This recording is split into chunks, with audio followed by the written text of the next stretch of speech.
We spend so much of our life looking at people from the outside. We see the job title, we see the achievement, we see the confident person on stage, we see the person who seems to have everything together. But we rarely stop and ask who is that person when nobody is watching? What happened before the success? What did they have to overcome? Who believed in them when they didn't believe in themselves? And what are they still carrying that we may never see? That's the whole idea behind life behind the curtains. So, this is not about simply talking to successful people about what they have achieved. It's about stepping behind the public version of a person and understanding the human being underneath it. Because sometimes the most inspiring part of someone's story is not where they ended up, it's about what they had to go through to get there. Today, I'm so much excited to have someone with me whose story brings together so many of those ideas. So, I have with me Nicola, who has spent 3 decades of working across prisons and acute psychiatric environments, working with people society often finds difficult to understand. So, she worked in trauma, mental health, criminal justice, and human behavior. But what really drew me to Nicola's story was not simply her career, and that's what I told her. It was the person behind that career. Someone who was once told by a teacher that she wouldn't amount to anything, someone who experienced domestic violence and had to find the strength to live, someone who went from growing up in the UK's most depraved areas to becoming a specialist psychiatric nurse, a speaker, and someone now using her experience to help other people to understand human behavior differently. So, in her TEDx talk, Nicola asked a question that really stayed with me. Where do you think monsters live? But what follows is not really a story about monsters, it's about people, about trauma, about the words we say to one another, about the people who shape us, and ultimately about whether we choose to nourish the monster in someone or the other. So, Nicola, thank you so much for being here and being part of Life Behind the Curtains. And I apologize. I know that was a long introduction and I feel like you needed it. Tell me how you're doing today. Thank you. And that was a beautiful introduction. So don't worry about it being long. I was honoured and it was beautiful that somebody has not only studied my career, but studied my work or my body of work. So thank you. And I'm well, thank you. How are you? I'm good as well. So I just want to start with like this is a tradition of Life Behind the Curtains. Who is someone behind that spotlight? So let me start with that question itself. Who is Nicola when none of the titles, achievement, or professional roles exist? Who is Nicola? Who am I with none of the titles and the roles? Oh my God.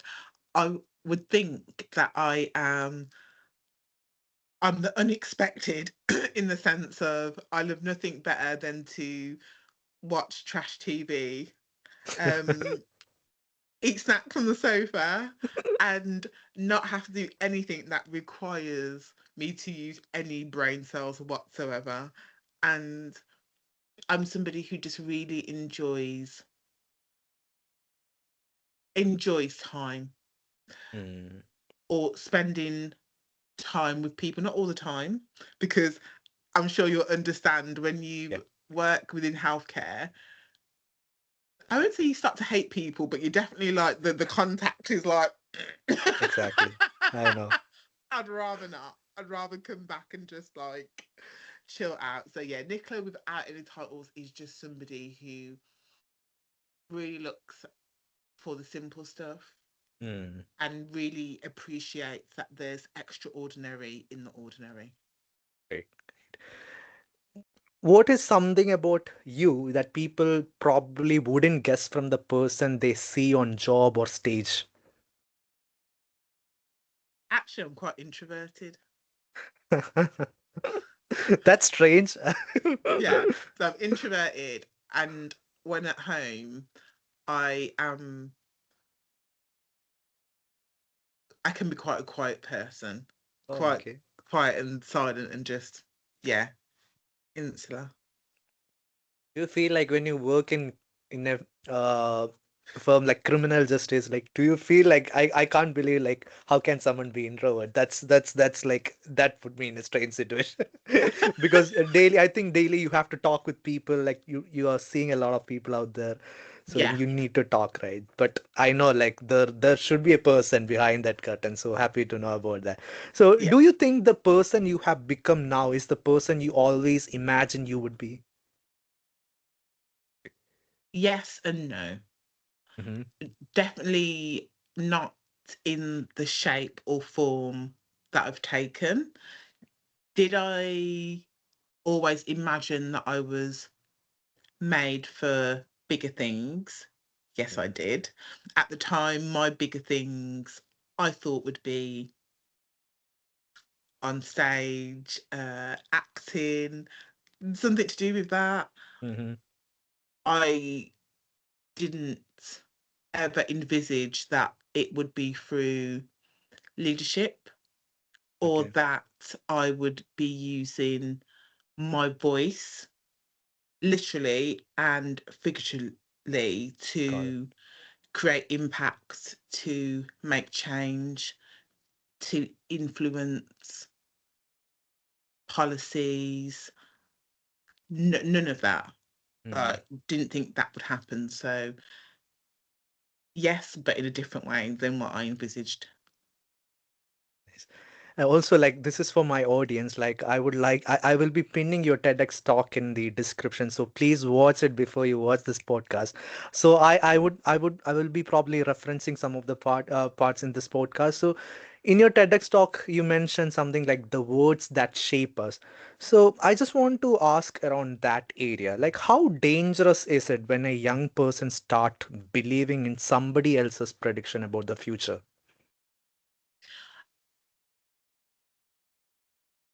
I think it's dangerous beyond comprehension, Hmm. because when you are, words are spells, and when you are speaking over that Hmm. person's life, situation, the amount of power that you have, and you are sowing seeds. Hmm. So it doesn't matter if we think that we've bounced it, that we've not taken it on board. Those seeds are still planted, and then it just takes somebody to do something to reinforce that, which would Hmm. be watering that seed, and somebody else to do something, and that seed's watered again. And before you know it, roots start to form Hmm. and something starts to bloom. Got it.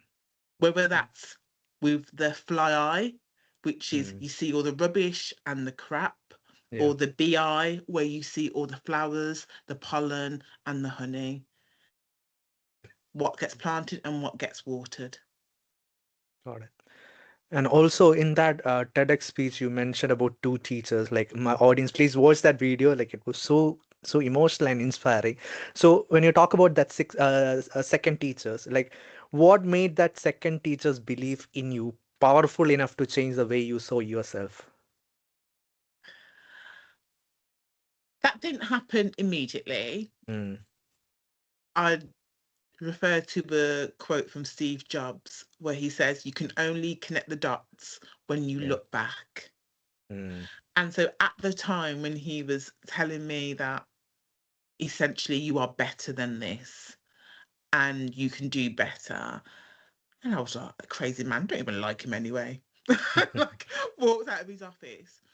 But actually, again, be careful of the seeds you plant, because even though I thought I brushed it off, it mm, stayed there. And then as I got older and as I went on, I kept referring back to that. Why did he tell me to leave? What is there bigger and better out of there? And then when mm, I had my son, I was like, oh my God, this is what he's talking about. Because the moment you have somebody else to look after, the moment you have a child, you want bigger, you want better, you want bigger exactly. dreams for them. Yeah. Understood. That's inspiring actually. And also, do you think we ever truly understand how long our words can stay inside another person? No, I feel that we can be Mm, very free with our words. And you've only got to look at the example, or the clearest example that I can give and we know of, when people are bullied at school. and then Mm. you have an adult who can still remember it, who still relives it, Yeah. it still affects their confidence, Got it. all because of what somebody did at school or how they were treated, whether that be a pupil, whether that be a teacher. So I think as a society, we have to learn about the power of our words and our actions. Got it. Understood. And also, when you mentioned like your background, you worked in the criminal justice. What did is that one lesson working in criminal justice teach you about people that textbooks never could?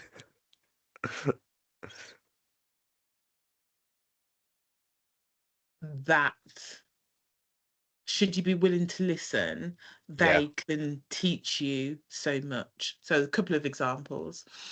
Um, One when I was working on acute wards, and so this was like back in the day before Jesus died, where you Okay. used to be able to smoke on wards. So you had Yeah. like a smoking room, Yeah. Yeah. and it was also the time of the lawless. So you'd have Mm. your mobile phone on a ward with you, um, and obviously go into the smoking room to have a cigarette. And so the one time we had this patient who was on antipsychotics and Mm. he wasn't taking his antipsychotics. So, what is the best way to bribe somebody? Because we were down with the bribing. It was offering them like your best cigarette because you'd find out everything in the smoking room. You'd find out all the gossip. You'd find out who was like bringing in drugs. You would find out everything. You want to know something? Get in that smoking room. If you don't smoke, learn how to smoke. Get in there. So I went in with like my final cigarette and I was like, right, here's what's going to happen. You are going to have one of these Marlboro Reds, really expensive back in the day, and you're going to smoke that. And once you've smoked that, we're going to totter off to the medication room and you're going to have your meds. Because Mm. if not, we're going to have to restrain you and forcibly inject you. Nobody wants that today. So let's play nicely.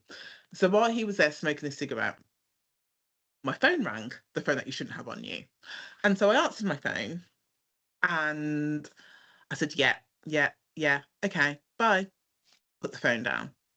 And he said, who's on the phone? And I was like, that'll be none of your business. Do you want to carry on smoking your cigarette? And then he said, no, who's on that effing phone? And I said, okay, one of two things are going to happen here. You're either going to calm down or I'm going to pull my alarm and you're going to get restrained. So Mm. let's take it down. And so I said, none of your business. And he said, I'm going to ask you one more time who's on that phone. So I said, I was like, you know what? Let me just play along. So my mum's on the phone.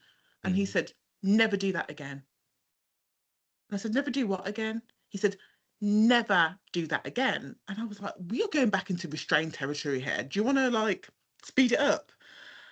And he said, never hang up the phone to your mother without telling her that you love her because you never know when that will be the last time.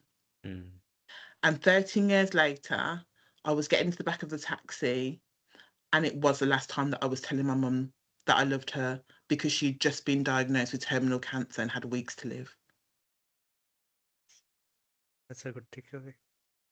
Sam. So people will often, people with mental health difficulties in criminal justice will see those people as monsters, as villains, totally forgetting what that something has happened to them, the majority of them, and missing the point that these people can and will teach you the biggest Yeah. life lessons that you have ever had. Ever could. Great. That's a great takeaway. Thanks. That's a inspiring answer. And also, I think like my next question is clearly connected with that, so I will skip that question. I will get to the next one. So I just want to ask, when you meet someone who has committed something horrific, how do you separate that person from the behavior? That's a good question.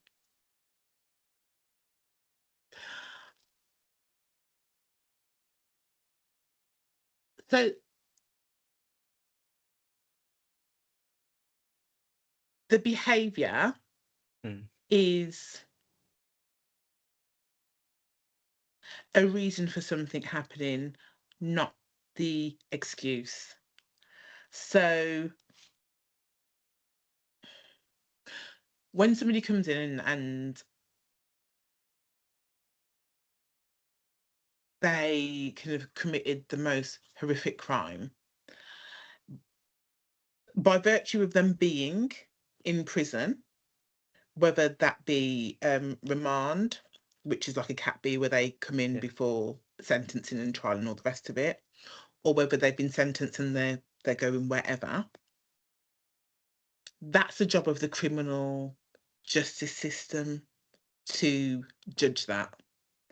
And then the role of the disciplined staff, prison officers, and so forth to make sure that that part's carried out. Our job is not to judge, it's to look at what the behaviour is telling us, Mm, follow the string back to the original tin can, or go further upstream and find out what happened. And is there a way to intercept that and maybe start correcting or lessening the risk? That's our mm, job. So it's simply look at what is the behaviour telling us rather mm. than what is the offence telling us, even though the offence gives us information and we do use that in order to treat the person, you have to separate the two. And also, what is that one thing about people in the criminal justice system that you wish the general public understood? That they are human beings too. Mm, And there's a couple of things I wish I understood. They live under the false veil to think that somehow by them being behind bars that they are safer. And it's like, no, no, no. You walk amongst monsters, but you don't know who they are. At mm, least when I hit that landing, at least when I hit that prison, I know who I'm walking into. yeah, You don't. But also that those people are somebody's brother, son, cousin, mother, sister. Like, that is somebody's baby. They are human too. So the world might want to hide them away mm. like some sort of dirty secret, like once they go behind those gates, they become our problem. But that is somebody's baby. Sure. Let's take it. And also, after everything you have seen, like you got a lot of experience. Do you actually believe there are monsters, or do you believe there are people who have become capable of doing monstrous things? The latter. I believe it's people who become capable of doing monstrous things because there's a small percentage of people who I would say are just born bad. Like there is no there's like no reason. Like you're just like no reason. You know, you can look at brain structures and that's just how it is. That's how they are. But the majority of people through trauma, through experiences, Yeah, through words, environments, in order to survive, yeah, become a monster. So that's not excusing harm. That's not excusing some of the terrible things that they've done. That's why they've ended up there. But the reality is, maybe if they had been hugged a little bit more, maybe had there been people there for them, maybe had just 1 degree off Mm. and changed their path, then they wouldn't be that monster. Like, we like to label them as monsters, but what happened before? Got it. And also, if someone's trauma helps explain the behavior, where do we actually draw the line between understanding them and excusing them?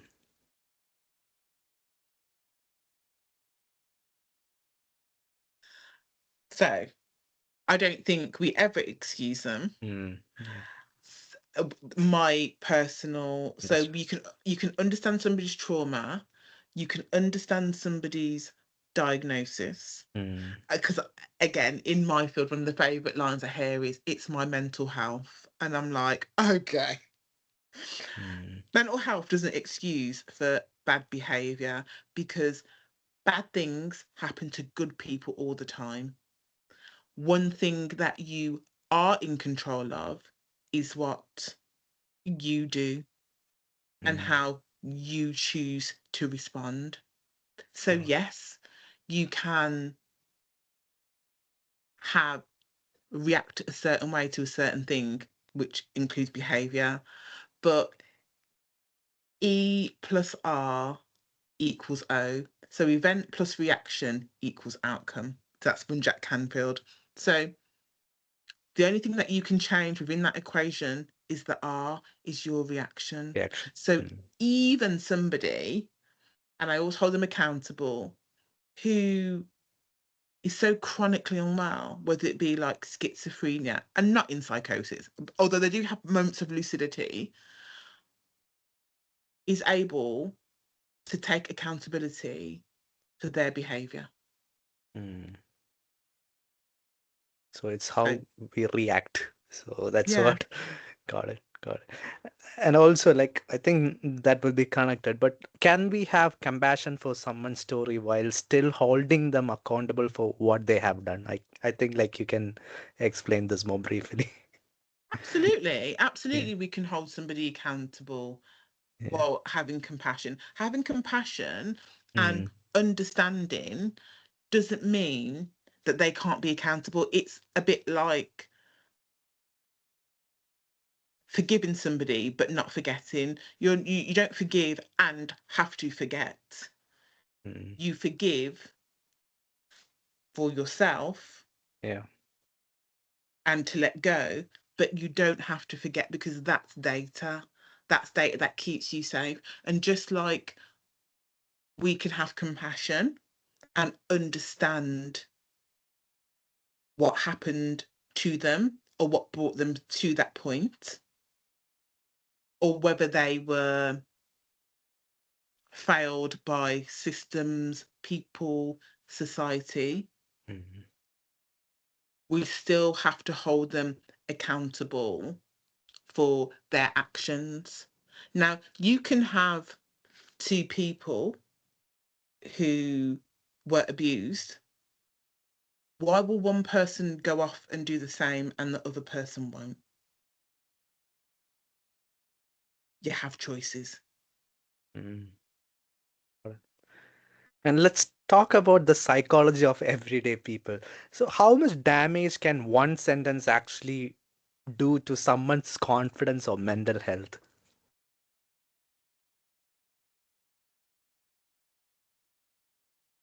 Well, I don't think it's the amount of damage is quantifiable, Mm. but here's what we do know.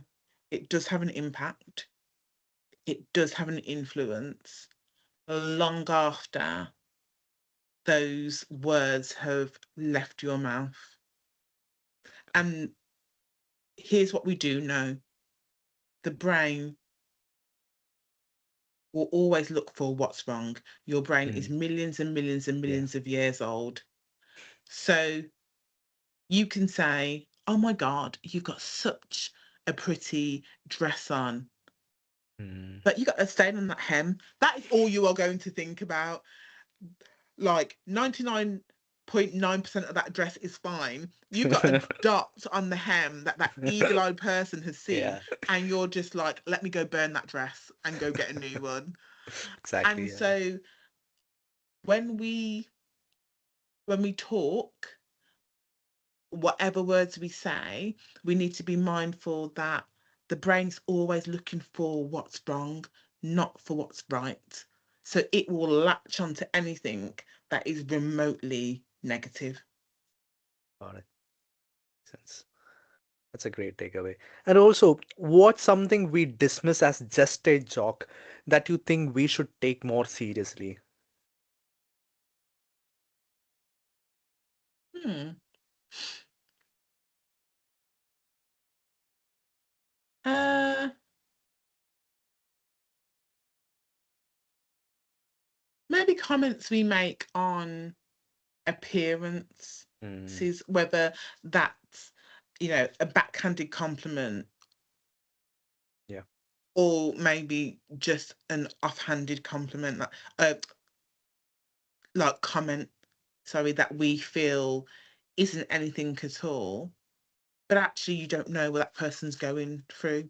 For Yeah. instance, well, you're looking bigger, or like anything like that, and you don't know whether that person is in the middle of IVF, and you know the weight's fluctuating because they're trying to conceive and start a family, or maybe they've got a health problem. It's just like Got it. those offhand comments that you can make. We don't know what's happening. And coming to this is one of the personal question I want to ask. So, how do we know when we are accidentally becoming the person who is hurting someone else? Oh,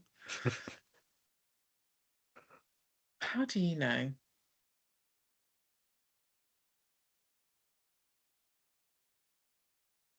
I'd want to say you'd start to feel it or become aware, but we have people who aren't self-aware. So I think that Mm, response is null and void. And I want to say it's looking for the softer signs. If somebody, and it might not be you, but equally, if somebody's withdrawing from you, not engaging with you, or maybe just feels dejected and deflated from an interaction with you, I think mm. we can safely say you are becoming the villain. Yeah, got it. And next, I would like to talk about the trauma, responsibility, and change. So, do you think can someone's difficult past explain the behavior without making that behavior acceptable? Yeah, 100% and you'll find that a lot with people who have the diagnosis of personality disorder. Mm, So their behavior typically is difficult, and there's like a cluster of behaviors that come with it. mm, That doesn't mean that it has to be acceptable, and it's not acceptable. yeah, got it. So you mean that behavior can't be acceptable? No, so it there's an explanation for it, and we understand the Mm, explanation got it, got it. Understood. and what the trauma has caused, Okay. but that doesn't mean that the behavior is acceptable Okay. and that they are absorbed of any responsibility. Sense. Got it. And why do some people use their past as a reason to change while others use it as a reason to continue the same pattern? Have you ever tried to study that? Yes, and I think some can use it to because it's all down to perception, isn't it? Like I said, when we spoke about earlier about the fly eye or the bi, it's like some people are able to reframe Mm, and have a different perspective and way of seeing things, and see adversity and challenge as something good, and mm-hmm, that something that is innate in life and we should all go through. And then mm, you have other people who would, what Carol Dweck would call a fixed mindset, mm. who see challenge and adversity as a problem, not as a way to grow, not as a way to be solution focused and find a way through it, and as a way to repeat the same behaviors and stay in an echo chamber. Got it. Got it. Now, like we talked a lot of general things, but now coming back to your own story, Nicola, you said in the speech, I think, I knew how to save others, but I didn't knew how to save myself. So, what does that sentence mean to you today?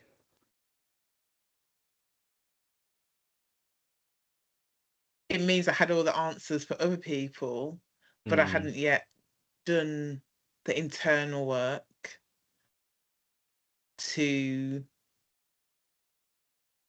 save myself, to know that I was worthy, to know that I belong, to know that I didn't have to do more, be extra yeah, to deserve my place on this earth, that I was enough, and that yeah, by having stronger boundaries, self-respect for myself, yeah. self-love, Got it.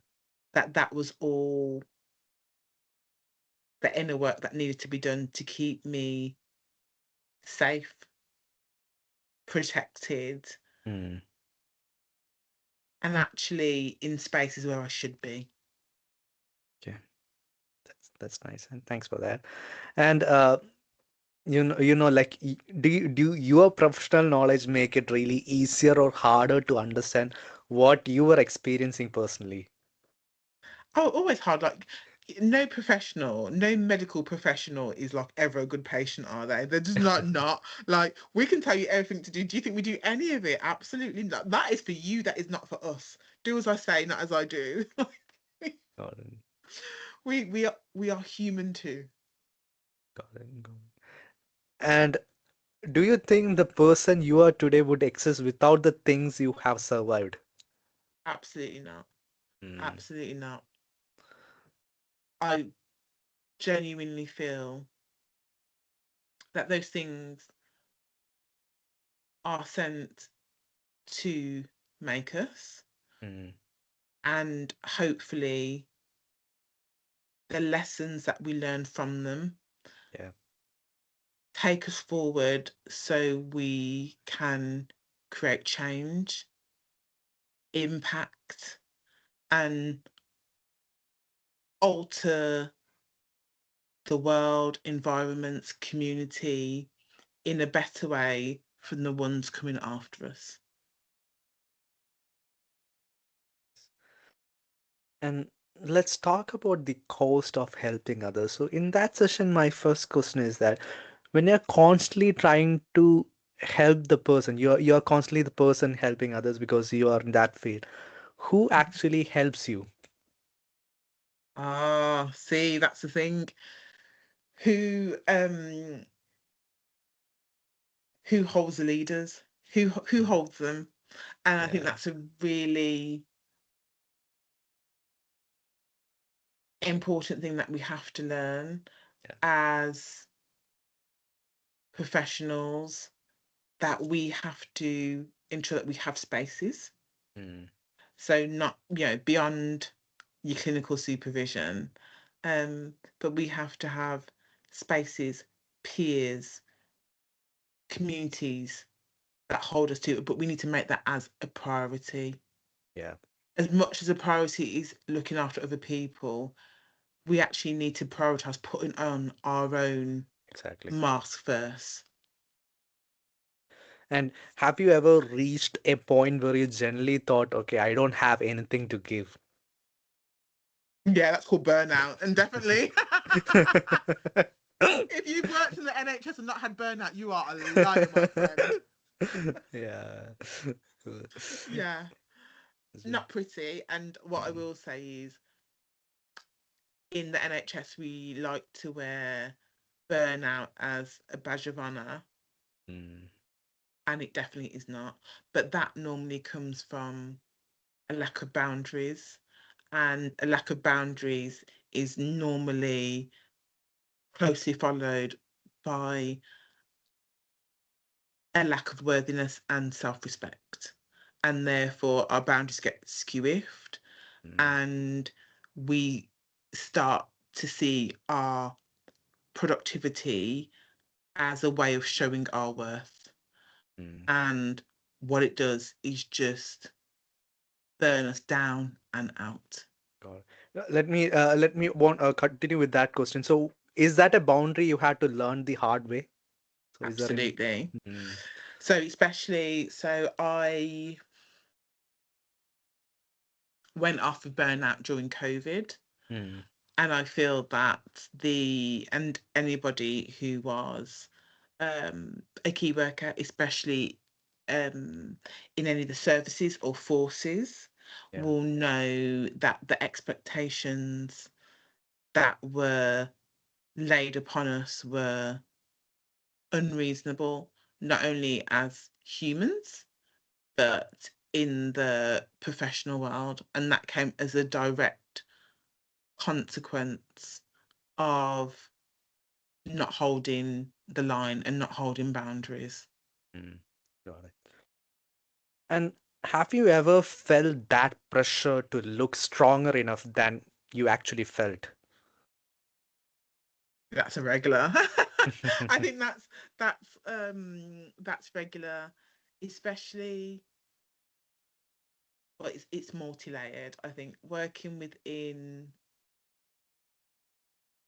the criminal justice system, if you're going to go onto a wing and your legs are shaking, like don't even go past the airlock, like just don't, because they'll have you for dinner. So there's a certain way that you have to present and you have to be, or you will just be food.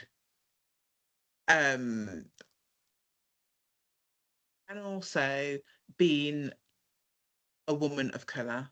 So not just being a person of colour, but double, tripling, quadrupling down, and then being a woman of colour. That comes with its own layers of having to appear strong, because when you're going in against all the micro aggressions Mm, to the systemic racism that is prevalent within the NHS, within the prison service, um, within society now more than ever, and that, as we know, when we talk about um, systemic racism, we're talking about the being blocked for promotion, mm, the higher standards for people of color than compared to their white counterpart. mm. And this isn't ideology. There are hard statistics to back all of that. It's it's tough. I understand. And what does compassion fatigue look like when nobody else can see it? Compassion fatigue looks like giving up before you've Yeah. even started. So I Mm, often talk about, or recent times, we'll talk about the Axel Rudabakhan case, the boy who did the Stockport stabbings. Mm. And one of the sentences that kept coming out in the inquiry report was a lack of professional curiosity, a lack of professional curiosity, a lack of professional curiosity. But how do you match a lack of professional curiosity with a teacher referring to prevent 4 times, Mm. with multiple services referrals, and he's denied? Is that a lack of professional curiosity, or is that compassion fatigue in action? Yeah. Because there's only so many times, and I know that as a practitioner, that you will refer, that you will keep trying, that you will have that email trail before you're just like, I can't do this again. And then the moment that happens, because when you've got 30, 50, 60, 70 people Mm. on your case, and that's being generous, especially for social workers in, inner city areas, how many times can you do that before you're just like, fuck it? That's right. And then what happens is that the governance picture falls apart and this person slips through the cracks. And then the serious and untoward incident happens. And then everybody says, we must learn lessons. What happened? And it's just like, this keeps happening. Right. Baby P, Victoria Colombier, Axel Rudabakhan, you know, we could go on. But compassion fatigue, ultimately, on a bigger scale, is poor governance. It's poor governance. It's not, you know, looking after staff. Like, I can say it from my own. Like, I was in prisons. So we had caseloads would look like you would have primary and secondary care. So your primary is like, we say you worried well, Mm. but your people who aren't severe and enduring, like, or we'd say, which sounds callous, but you'd understand, the people who will end you in coroner's court. So Mm. your people with schizophrenia, bipolar, really severe personality disorder, all highly risk people. So they're your secondary. And then you're worried, well, it's like your anxiety, your depression, low level. I could easily have a caseload of 40 people. 30 of those people would be secondary care. So we are looking at somebody managing people on a wing Mm. who would normally be on a ward. So you're managing people out in the community, you're holding that risk. You don't have the same sections, so you can't hold them down, give them medication if you need to. You don't have the same sort of protection because essentially you are inside another institution, establishment, and there's all their stuff to go through as well. And at any one time, and this was irregular, you'd have a board, Mm. and you would have people on that board who are waiting to maybe be assessed or go out to hospital, whether that be medium secure, high secure, whatever. You could have 17, 20 people on that board waiting to go out. Prisons, there's only 2 prisons within the UK that now have a medical ward, Okay. and therefore you're having to manage those people, and the waiting list could look like 17 weeks. Hmm.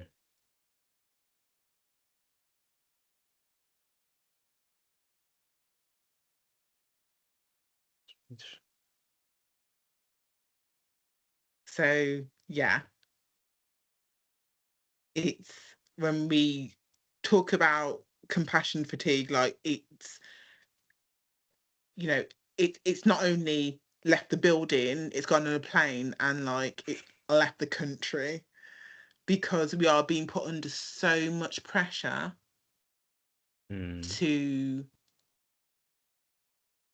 not only manage but to be on the ball and to like have everything together.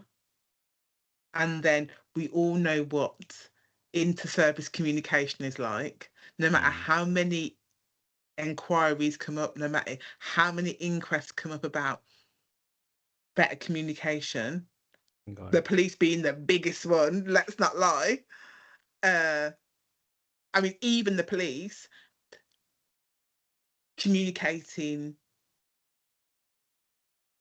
with different forces, like local, do you know what I mean? Like local Yeah. forces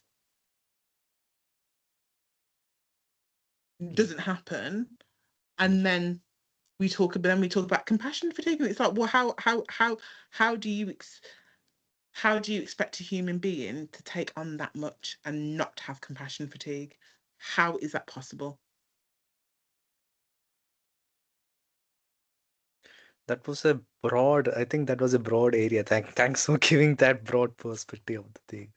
And Mm. also, coming about now, coming back to your story, you talk a lot about nourishing the hero in other people. I just want to know who nourished the hero in you.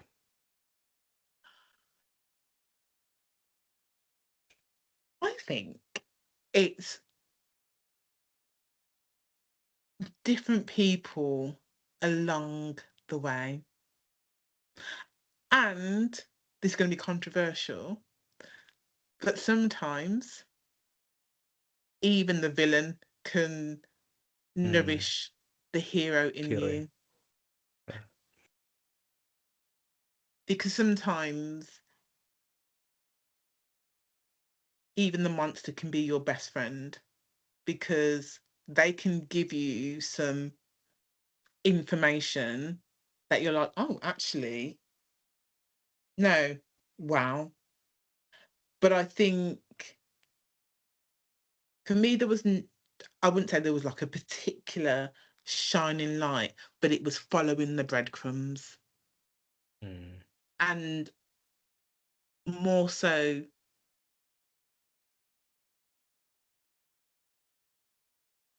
not just the breadcrumbs of you're capable, because what we like to do, especially with women of color, it's never, not never, but it's rarely you are safe, you are loved, you are enough, you are worthy. It's normally presents as, oh, aren't you so strong, or aren't you so capable? It's always about the doing, Got and therefore quite often you link your productivity with worth, rather than just you are worthy. So for me, it's following the breadcrumbs of that show you that you are enough, that you were born enough, that it. you are worthy, that you deserve the best. Inspiring. And also, what is a part of your story that you're still learning to understand every day? God, these are some hard questions. I know. How am I learning to understand every day? Do you know, keeping myself in check and doing the internal work, because we are not the same person we were 10 minutes ago, Yeah. we were yesterday. And doing the work isn't a one and done. Like, you have to continuously do the work to continuously evolve, to be emotionally intelligent, to be able to move and flow and be adaptable. Like, you have to always do the work of being self-reflective, of looking at your biases, because Mm. we all have internal biases, and we say we don't, but we all have them. We all Yeah. have internal stories that aren't so helpful. So you always have to do the work. I see. And also now let's bring it back together. So if we are all influencing the people around us, I know like you also have been influenced a lot of people. What is one thing that we all should become more conscious of?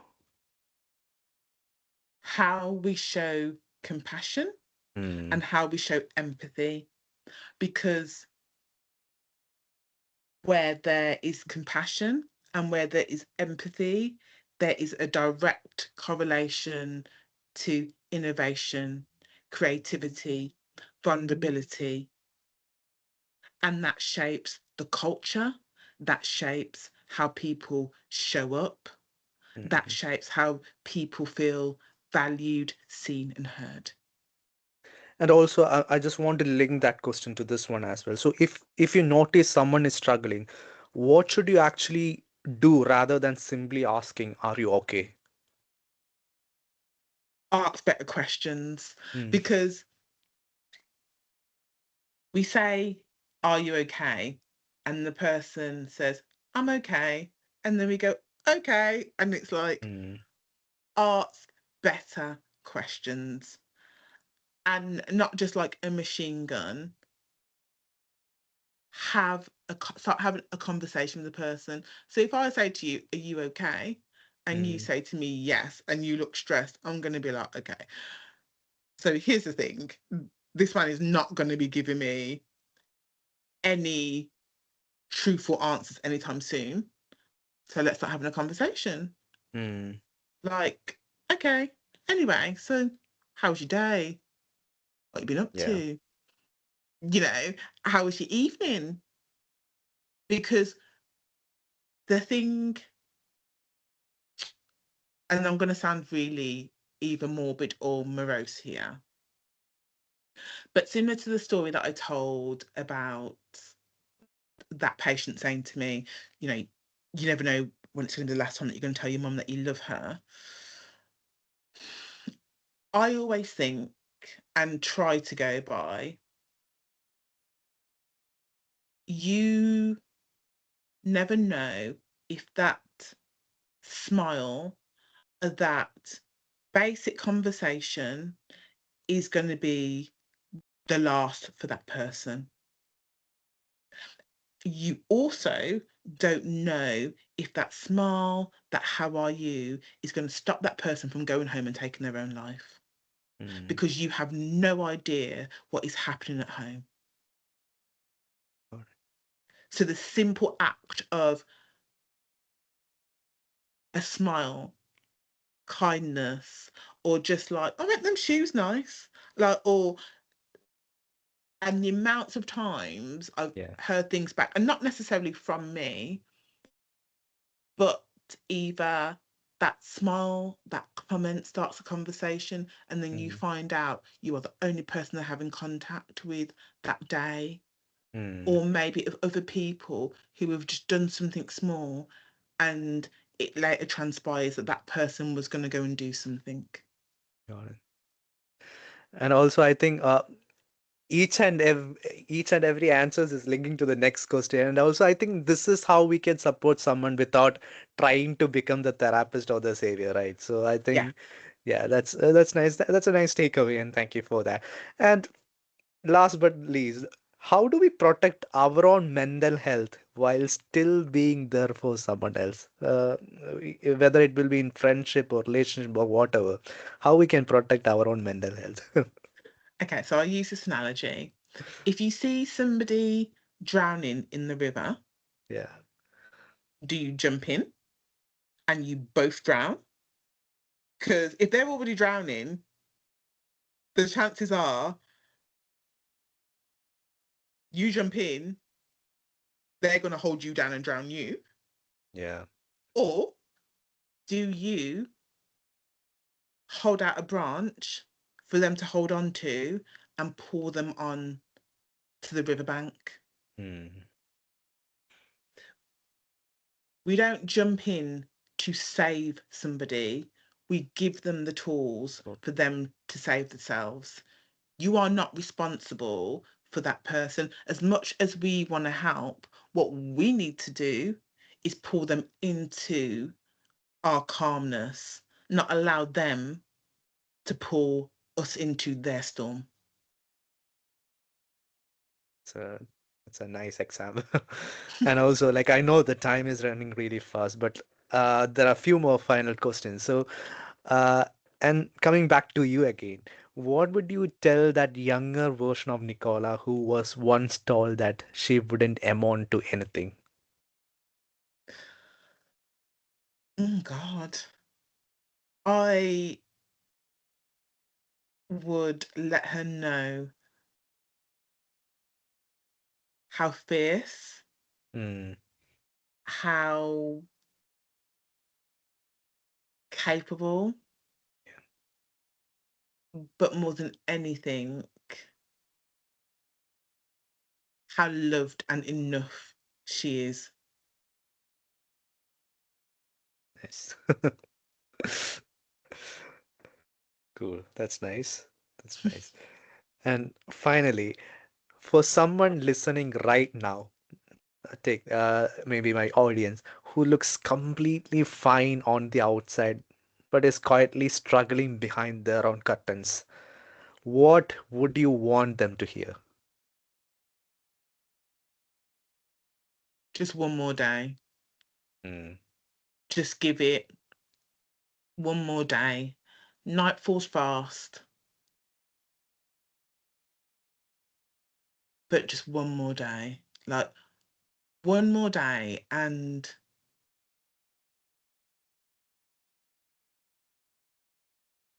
as much as you feel that you're a burden, nobody wouldn't listen, Hmm. I can guarantee you they would rather six people listen to you than six people carry you. Nice. And I think, Nicola, after everything you we have talked about today, what does life behind the curtains mean to you?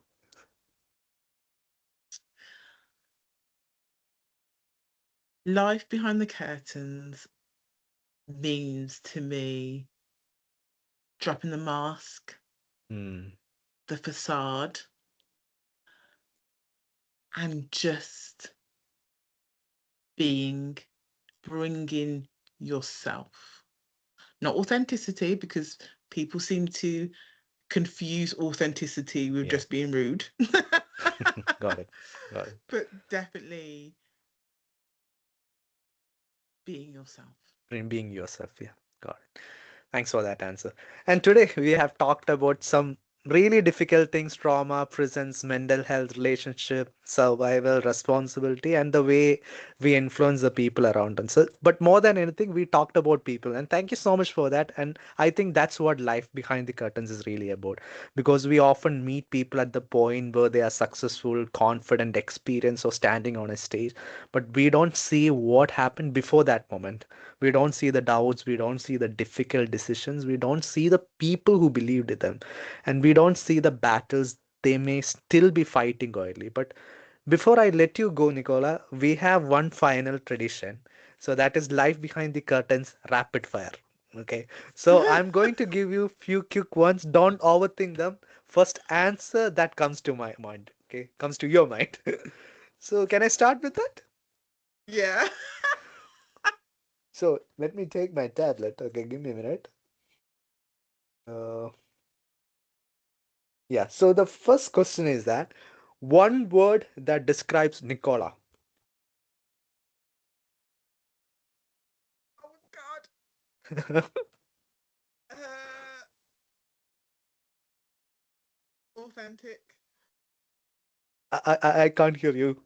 Authentic. Oh, authentic. Okay, fine. One thing that instantly makes you smile. Shiny things. Okay. One thing you couldn't live without. Oat milk. Okay. Let me go to some deeper ones. Head or heart? Heart. Okay. What's harder, forgiving someone else or forgiving yourself? Forgiving myself. Okay. Second chances, yes or no? No. Oh, okay. Okay. What is that one lesson you learned hard way?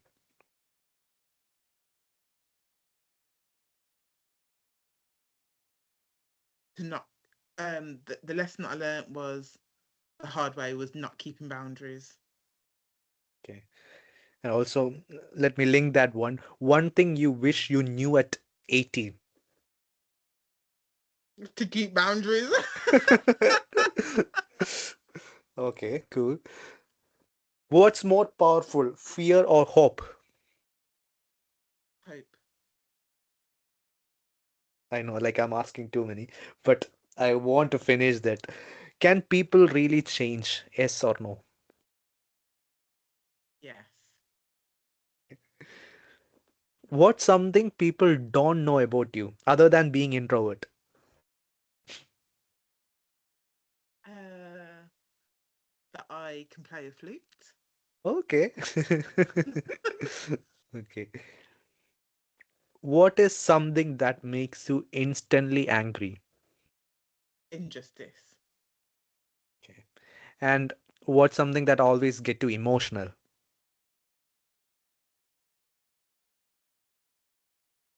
I'm a woman of a certain age, so anything makes me emotional. Hmm. What makes me emotional?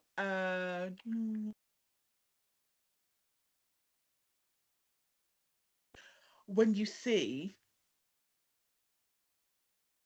people truly connecting, whether that's through laughing, crying, a gesture, when you see true, pure connection.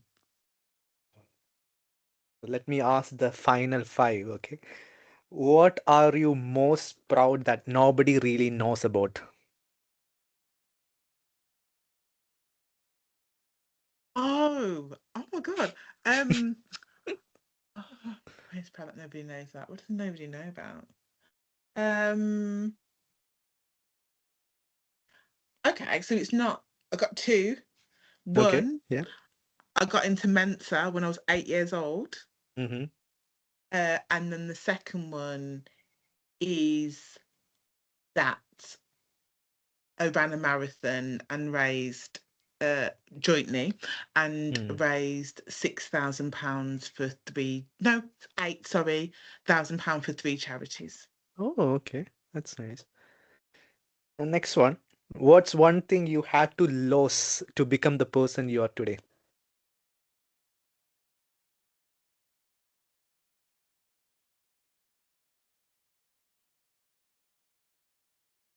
I had to lose Yeah. who I thought I was or should be. Okay. And what's something you would never compromise on again? Standards. Okay. Ladies, never lower your standards. Ladies, men, never lower your standards. And if you do, stand up and get higher standards. Exactly. Standards. Got standards. That's nice. And if you removed your career achievements and titles, what would still make you proud of yourself? The fact that I keep getting back up. Hmm. Got it. Thank you.